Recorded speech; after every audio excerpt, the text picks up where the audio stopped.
breakfast ni amo. First, nagpainit ako ng kalaha. Pagkatapos nilagyan ko ng olive oil. Katamtaman lang. Tapos, yung yung patatas. Gamit ko yung peeler para ganito siya kanipis. Yan.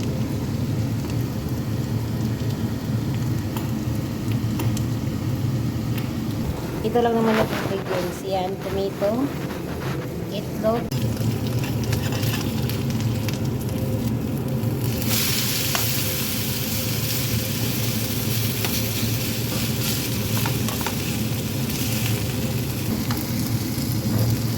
tapos na-flip ko siya, pinaliktad ko.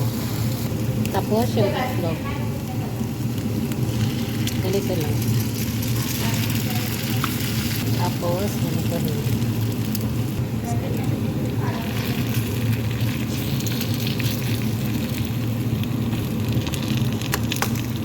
Tapos, ano talaga yung itlog sa patatas para hindi siya nasira pag baliktad ulit. Kasi iba baliktad. Ano talaga. Ano talaga siya kasi nito. Tapos, lagyan ko ulit ng konting asin na lang. Tapos, tingnan nyo guys, ganyan na yung ano niya, diba? So, discard mo naman yan. Sabot ko ng i-flip ko na naman siya. Tapos dito ko na ilagay yung yan, nakapulit na, diba? So ngayon maglagay na tayo nito. Kamatis.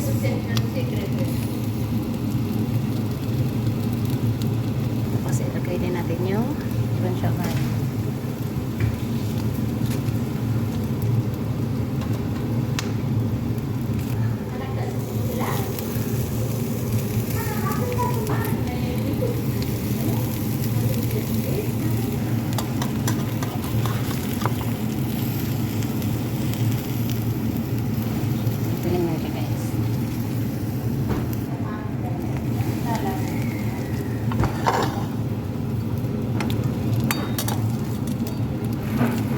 Rin lang siya guys.